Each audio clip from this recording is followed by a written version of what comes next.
गुरु सानिध्य कार्यक्रम। पहले गुरुदेव माता जी को याद करते हैं और गायत्री मंत्र एक बार एक साथ। ओम भूर्भुवः स्वः तत्सवितुर्वरेण्यं भर्गो देवस्य धीमहि धियो यो नः प्रचोदयात्। तो अभी हम जिस पुस्तक का अध्ययन कर रहे हैं वह है मन के हारे हार है, मन के जीते जीत। तो इसका अगला चैप्टर अध्याय है जिसका आज हम स्वाध्याय करेंगे, असंतुलन के दुष्परिणाम एवं निराकरण के उपाय। जीवन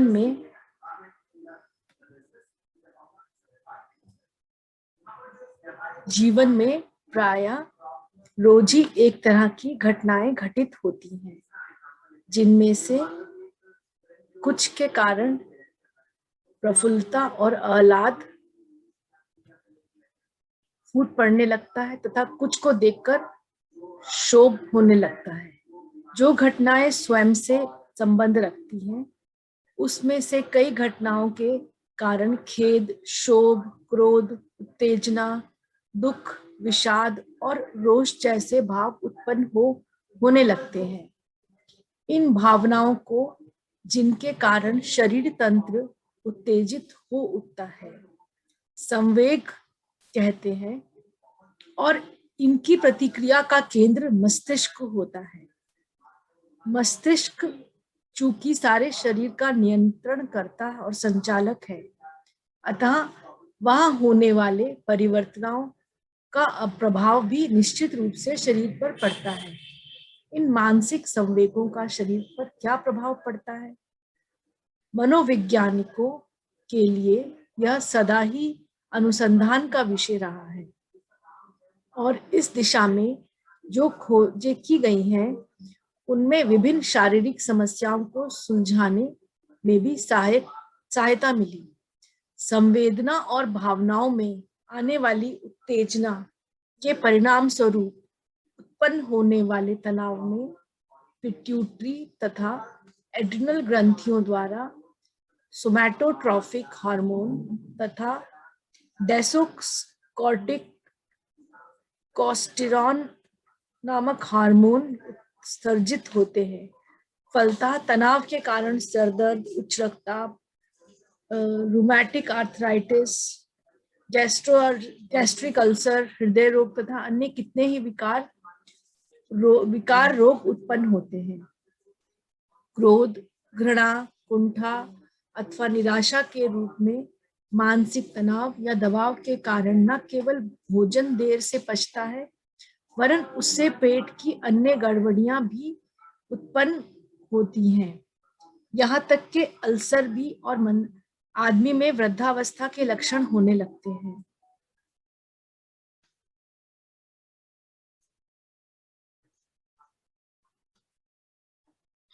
शरीर संस्था पर मनोविकारों के ऐसे कितने ही दुष्प्रभाव पड़ते हैं और इन सभी मनोविकारों में क्रोध सर्वाधिक विषैला तथा तुरंत प्रभाव डालने वाला मनोविकार है। प्रसिद्ध मनोवैज्ञानिक डॉक्टर कैनन ने संवेगों के मनुष्य शरीर पर पड़ने वाले प्रभावों का अध्ययन करने के लिए अनेकों प्रकार प्रयोग किए और इस निष्कर्ष पर पहुंचे कि पाचन रस और अंतःस्राव पर संवेगों का बहुत अधिक प्रभाव पड़ता है। जब संवेग तीव्र होता है तो अंतःस्राव कम होने लगता है और पाचन क्रिया में गड़बड़ी होने लगती है। जब संवेग ठीक रहते हैं तो पाचन क्रिया भी ठीक ठाक चलती रहती है। अंतःस्राव किस परिमाण में होता है या संवेगों का स्वभाव पर ही निर्भर करता है। भय का संवेग तीव्र होने पर इसका प्रभाव कम परिमाण में होता है और क्रोध का संवेग तीव्र होने पर अधिक। क्रोध चूंकि एक उत्तेजात्मक आवेग है, अतः इसका कुछ प्रभाव तो तुरंत ही देखा जा सकता है, जैसे आंखों में लाल डोरे तन जाते हैं, शरीर कांपने लगता है, हृदय की धड़कनें बढ़ जाती हैं आदि।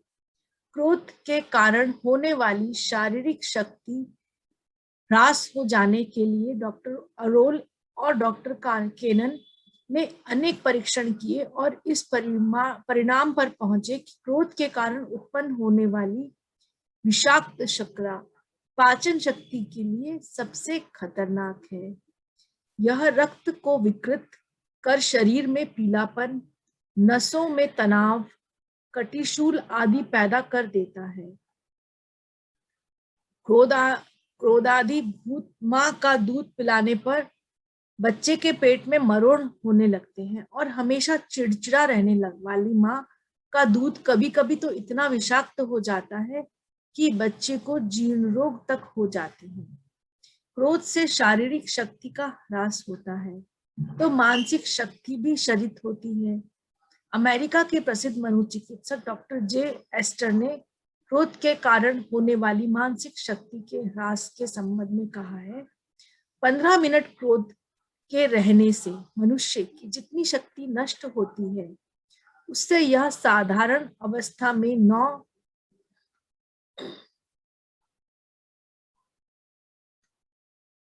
9 घंटे कड़ी मेहनत कर सकता है। शक्ति का नाश करने के साथ क्रोध शरीर और चेहरे पर इतना प्रभाव छोड़कर उसके स्वास्थ्य व सौंदर्य को भी नष्ट कर देता है। ऐसे व्यक्ति में जवानी में ही बुढ़ापे के चिन्ह प्रकट हो जाते हैं। क्रोध का कारण बताते हुए गीता में कहा गया है, कामात क्रोधात जायते अभिजायते, कामनाओं में विक्षेप होने पर उस विक्षेप के कारण क्रोध उत्पन्न होता है। 3-4 महीने के बच्चे को यदि कोई थप्पड़ मार दे तो उस थप्पड़ की पीड़ा से वह रो उठेगा, किंतु उठे हुए हाथ और स्वयं की पीड़ा का अंतर संबंध उसे ज्ञात नहीं रहता। उस हाथ से थप्पड़ मारे जाने के कारण मुझे पीड़ा हो रही है यह जानकारी उसे नहीं रहती, इसलिए उसके रुदन में क्रोध का आवेग नहीं रहता। इस प्रकार क्रोध दुख कष्ट के कारण का बोध होता है। अपनी हानि या दुख का कोई कारण उपस्थित होने पर क्रोध का आवेग पैदा हो जाता है। अपने मनोरथों को विफल कर सकने वाले अभिष्ट प्राप्ति के मार्ग में बाधक का स्पष्ट परिचय पाकर क्रोध उदित होता है। यह क्रोध का सामान्य स्वरूप हुआ, किंतु मनुष्य की भी प्रतिक्रिया सरल संयंत्रवत नहीं होती, इसलिए क्रोध के स्वरूप को और उसकी अभिव्यक्ति के ढंग दोनों में बहुतेरी विभिन्नताएं होती हैं। क्रोध मस्तिष्क में उभर पड़ने वाला एक आवेग विशेष है। मस्तिष्कीय संरचना कुछ ऐसी है कि जिसमें जिस भी आवेग का उसमें बार बार उदय हो उसके संस्कार गहरे होते जाते हैं और फिर वह आवेग स्वभाव का अंग बन जाता है। एक ही बाधक विषय वस्तु के प्रति दो लोगों की प्रतिक्रिया भिन्न भिन्न ही है। एक क्रोध से लाल पीला होकर मरने मारने को पर उतारू हो जाएगा, दूसरा उस बाधा के निवारण का गंभीर प्रयास प्रारंभ कर देगा। यह भिन्नता मस्तिष्क में पड़ गए संस्कारों की ही है। असफलता प्राप्त होने पर जब क्रुद्ध होने की ही प्रवृत्ति दृढ़ हो जाती है तो फिर यह क्रोध उस बाधक तत्व के प्रति ही सीमाबद्ध नहीं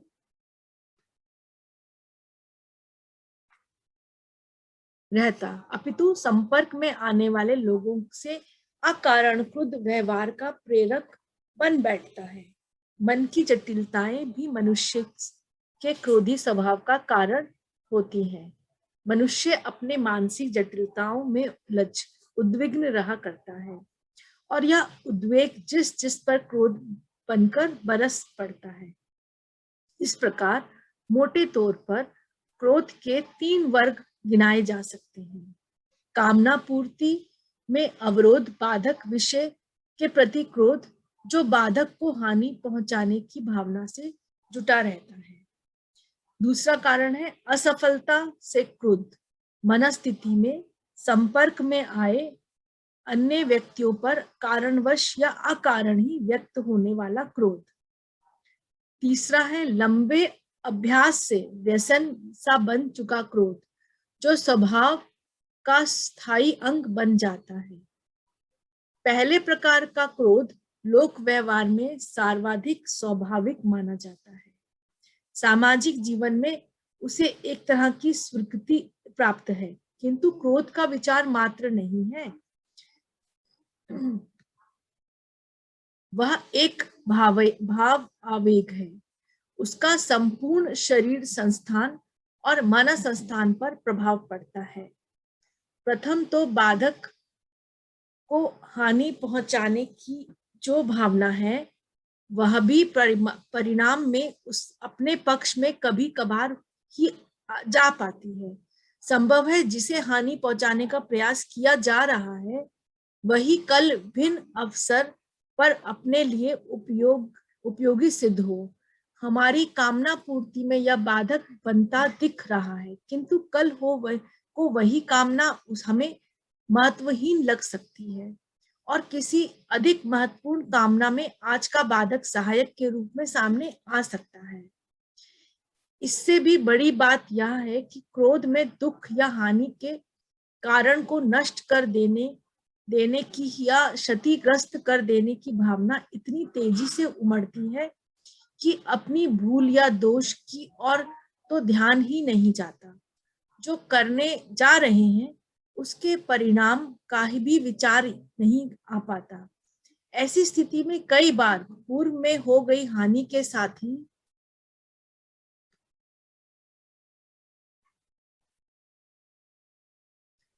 क्रोध में किए गए कामों की बड़ी हानि हो जाती है। जैसे कोई सुने कि उसका शत्रु 10-12 लठेतों के साथ उसे मारने आ रहा है और वह चट क्रुद्ध होकर उस शत्रु को मारने अकेला दौड़ पड़े, बिना शत्रु की शक्ति का विचार एवं अपनी सुरक्षा की व्यवस्था किए, जो परिणाम में उसे ही प्राण गंवाने पड़ सकते हैं। बाधक को हानि पहुंचाने की इस भावना में जब अपनी मर्यादाओं को भुलाकर व्यक्ति कुछ कर गुजरने को तैयार हो जाता है, तो प्रायः अपनी हानि ही उसे सहनी उठानी पड़ती है। क्रोध मन को उत्तेजित और खिजी हुई अवस्था में रख देता है। इससे शरीर में भी तनाव आ जाता है, रक्त संचालन तीव्र हो उठता है, अनावश्यक गर्मी शरीर में आ जाती है, विचार शक्ति शिथिल हो जाती है, तीव्र रक्त संचालन से चेहरा तमतमा उठता है, होठ फड़कने लगते हैं, आंखें लाल हो उठती हैं, भीतरी अवयवों पर भी ऐसी ही अनिष्ट और दूषित प्रभाव पड़ता है।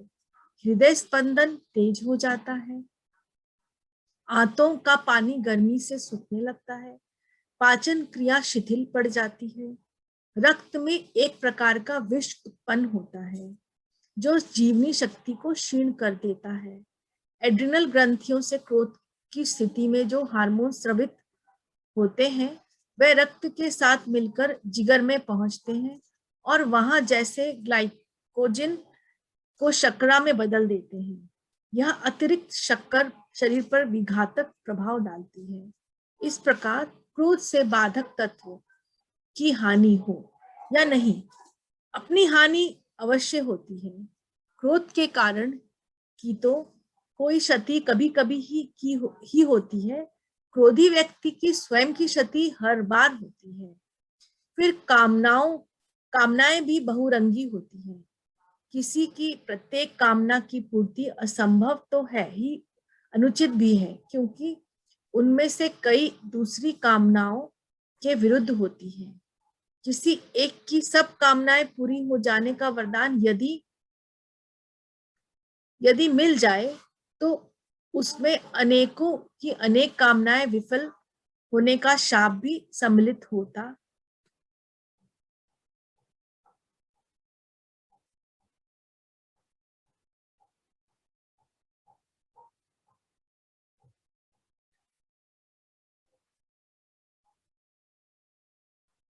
होना चाहिए। इसलिए अपने प्रत्येक कामना पूर्ति को आवश्यक मानने और उसमें बाधा उत्पन्न होते ही क्रोध से भड़क उठने की मनस्थिति को अपरिपक्व और क्षुद्र ही कहा जाएगा। फिर उस क्रोध की प्रतिक्रिया में औरों का भी क्रोध भड़क उठने की संभावना और उस संभावना के परिणामों का सामना करने को भी तैयार रहना चाहिए। क्रोध की अधिकांश कारण तो अत्यंत सामान्य व छोटे होते हैं। कई बार तो वे सर्वथा आधारहीन ही दिखाई पड़ते हैं। ऐसे भी समाचार सुनने में आते रहते हैं कि किसी छोटे फल वाले से उधार फल मांगे या रिक्शे वाले से मुफ्त में बैठकर घूमने को कहा और पहले के पैसे बाकी होने से फल वाले ने अथवा आजीविका में व्यस्त रिक्शे वाले ने नाही कर दी, तो क्रोध में उनकी ऐसी पिटाई की गई कि वे मर ही गए। यह अविवेकी क्रोध और उन्मत्त अहंकार के स्वाभाविक किंतु भयंकर परिणाम है। अपने इस क्षुद्र अहम और क्षणिक क्रोधान्माद पर फांसी या आजीवन कारावास की सजा भुगतते हुए पछताने रोने के अतिरिक्त और कुछ हाथ नहीं रहता। ऐसे घातक परिणामों को लक्ष्य कर ही यह कहा गया है कि क्रोधी अंधा होता है। वह केवल उस ओर देखता है जिसे वह दुख का कारण या अपनी कामनाओं का बाधक समझता है। उसका नाश हो, उसे हानि दुख कष्ट पहुंचे, यही क्रोधी का लक्ष्य होता है। वह लक्ष्य भी पूरा नहीं हो पाता क्योंकि क्रोध एक अति वेगवान मनोविकार है। सोचने विचारने का समय वह मस्तिष्क को देता ही कब है। वह तो आंधी तूफान की तरह पूरे मनोजगत पर सहसा छा जाता है और अनर्थकारी कार्य संपन्न कराने के बाद ही हटता है। इसलिए तो ऋषियों ने कहा है, संचित स्यापी महती सा कलेशेन मानवे यशस्तत् पश्चैव क्रोधो नाश कर परहा। मनुष्य द्वारा बहुत प्रयत्नों से अर्जित यश और तप को भी क्रोध नष्ट कर डालता है। महर्षि वाल्मीकि ने रामायण में कहा, क्रोधा प्राणहर शत्रु क्रोधो अमित्र मुखो रिपु क्रोधास्ति महति तीक्ष्णः सर्व क्रोध आकर्षितः तप्ते यत्ते चैव यच्च दानं प्रयच्छति क्रोधेन सर्व हरति तस्मात् क्रोधम विवर्जित। क्रोध प्राणहारी शत्रु है, अमित्र मुखधर बैरी एक तीक्ष्ण तलवार है। यह क्रोध सब प्रकार से गिराता ही है। मनुष्य जो तप संयम दान आदि करता है उस सब का क्रोध हरण कर लेता है। इसलिए क्रोध का परित्याग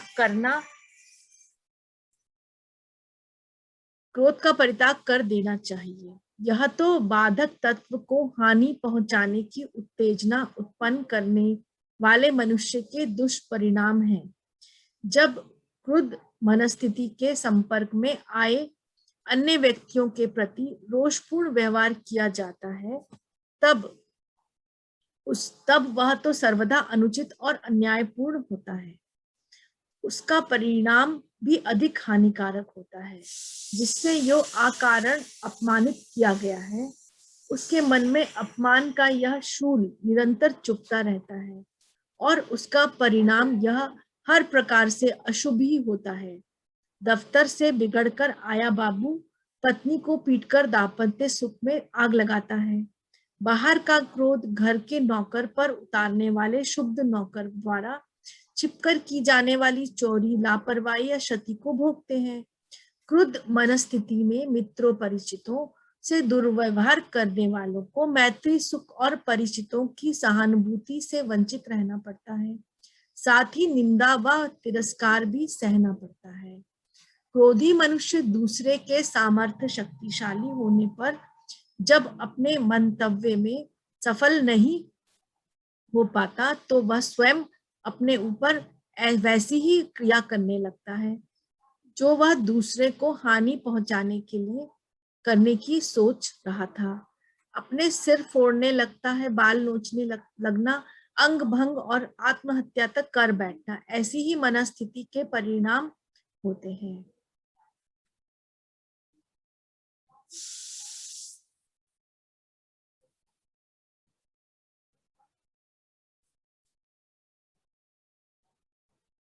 इस प्रकार क्रोध सदैव हानिकारक ही सिद्ध होता है। यदि क्रोध आवेग के रूप में ना हो तब तो उसे कुछ प्रयोजन भी सिद्ध हो सकता है, किंतु प्रचंड भावावेग के रूप में वह सर्वनाशी ही सिद्ध होता है। अनुचित को देखकर उत्पन्न होने वाले विवेक नियंत्रित क्रोध की बात भिन्न है। भारतीय मनुष्यों ने उसे मन्यु की संज्ञा दी है और दिव्यता का अंश बताया है। सामाजिक जीवन में वैसे क्रोध की जरूरत बराबर पड़ती है। दुष्टता जिसमें गहराई तक बैठ गई है, उसमें दया विवेक आदि उत्पन्न करने में बहुत समय लगता है और तब तक वह अत्यधिक अनर्थ कर चुकते हैं। एक व्यक्ति के इस हृदय परिवर्तन की चिर प्रतीक्षा में अनेकों के हृदय को पीड़ा पहुंचने का क्रम सहा नहीं जा सकता, अतः उस पर क्रोध आवश्यक हो जाता है। वैसे लोक कल्याणकारी क्रोध की मन्यु की बात भिन्न है। उस क्रोध का जन्म उद्वेग उत्तेजना से नहीं, विवेक विचार से होता है। जन सामान्य के क्रोध में अपकार की और उत्पीड़न के ही उग्रता होती है। क्रोध उत्तेजना और आवेग के रूप में ही उत्पन्न होता है। उससे सत्य असत्य की विवेक शक्ति दब जाती है और लड़ाई झगड़ा कटुता मारपीट के रूप में ही उनकी अभिव्यक्ति होती है। क्रोध का मन के दूसरे विकारों से घनिष्ठ संबंध है। अस्थिरता, क्षणिकता, कुंठा, द्वेग, अहंकार, असहिष्णुता आदि उसके सहचर हैं। चिड़चिड़ापन कमजोर व्यक्तियों में उत्पन्न होने वाली क्रोध आवेश ही है। क्रोध के कारण पर विचार किए जाए तो गलत जीवन दृष्टि, मन का विकृत अभ्यास तथा असात्विक आहार मुख्य कारण सिद्ध होते हैं। अतः क्रोधी प्रवृत्ति से मनुष्य मुक्ति के इच्छुक व्यक्तियों को आहार की सात्विकता पर भी विशेष ध्यान देना चाहिए। साथ ही मन को यदि ऐसा अभ्यास पड़ जाता है तो उसके दुष्परिणाम पर गंभीरता पूर्वक विचार करना चाहिए और सही जीवन दृष्टि अपनाने का यत्न एवं उद्योग करना चाहिए। क्रोध की बाह्य अभिव्यक्ति।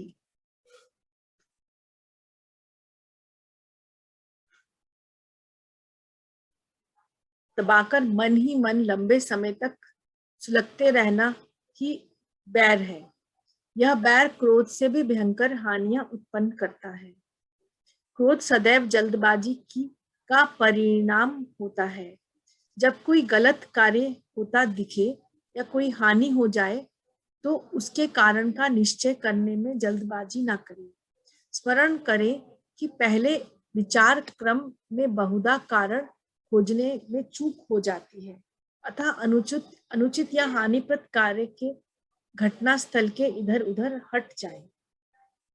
किसी सुरम्य उद्यान में टहले या किसी प्रियजन के पास पहुंच जाए, जिससे स्नेहपूर्ण बात करे। कुछ ना हो सके तो एक गिलास ठंडा पानी पिए और क्रोध को शांत करें। इस आवेश को भड़कने देने में घाटा ही घाटा है, शमित करने में लाभ ही लाभ है। इसलिए विश्व के समस्त धर्म शास्त्रों और नीति ग्रंथों में क्रोध को विनाशकारी और त्याज्य ही ठहराया गया है। कई बार लगता है कि क्रोध उत्पन्न होने के लिए हम उतने जिम्मेदार नहीं हैं जितनी की परिस्थितियां हैं।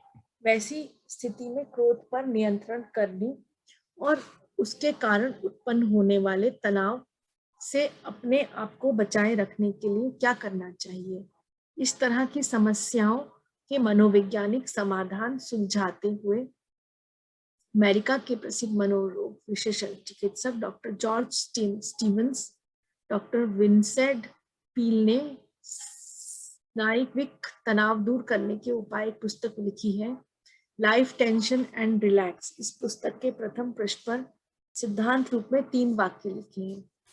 क्रोध आए तो किसी भी प्रकार के शारीरिक श्रम में लग जाओ।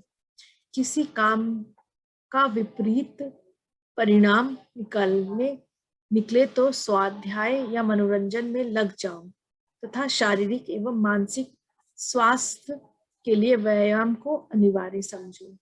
क्रोध के समान ही चिंता, दुख, व्यथा, अन्यथा अन्याय, संवेगों को नियंत्रित करना भी सीखना चाहिए। जीवन के प्रति संतुलित दृष्टिकोण अपनाने वाले व्यक्ति को मानसिक संवेगों को तटस्थ या संतुलित भाव से ग्रहण कर सकते हैं। फिर किन्हीं अवसरों पर जब अनियंत्रित संवेग उत्पन्न होने लगे तो वैसी स्थिति में शरीर पर होने वाली प्रतिक्रियाओं को जबरदस्ती दबाना नहीं चाहिए। इन प्रभावों को भी संवेगों के भार से मुक्त करने का एक अचूक उपाय बताया गया है। न्यूयॉर्क के एक विश्वविख्यात मनोरोग चिकित्सक डॉक्टर विलियम ब्रियान ने यह मत व्यक्त किया है कि आंसू दुख, चिंता, क्लेश व मानसिक आघातों से मुक्ति दिलाने तथा मन को हल्का फुल्का कर बनाकर आकस्मिक हुई मनोव्यथाओं को सहने में सहायता पहुंचती है। अमेरिकी औरतों का उदाहरण देते हुए डॉक्टर बयान ने कहा कि मर्दों की अपेक्षा औरतों की लंबी आयु का रहस्य यह है कि वह खूब रोती है। वे ऐसी फिल्में देखने की शौकीन है जिनमें बार बार रोना आता है। इस तरह आंसू लाने से जीवन लंबा हो जाता है, क्योंकि रोने के कारण व्यक्ति की दबी हुई भावनाओं को बड़ी राहत मिलती है। रोने के कारण दमित भावनाएं के निष्कासन से हृदय के रोगों में भी लाभ पहुंचता है। उत्तेजना निवारण का सर्वश्रेष्ठ उपाय यह है कि किसी भी माध्यम से उसे मन संस्थान से निष्कासित कर दिया जाए। इसका माध्यम अशालीन व्यवहार, आक्रोश के रूप में तो ना हो, परंतु संवेगात्मक दबाव अपने तक सीमित ना रहे। उसे किसी मित्र हितैषी के साथ अथवा आत्म प्रतिवेदन के रूप में लिखकर मिटाया जा सकता है। मन संतुलन एक योगाभ्यास है जो व्यक्ति को सफल बनाता है, समाज में सम्मान दिलाता है, स्वास्थ्य रूपी वरदान तो साथ मिलता है। इसके साथ ही आज का ये अध्याय हम समाप्त करते हैं। एक बार गायत्री मंत्र बोलेंगे। सभी अपने वीडियो को ऑन कर लें।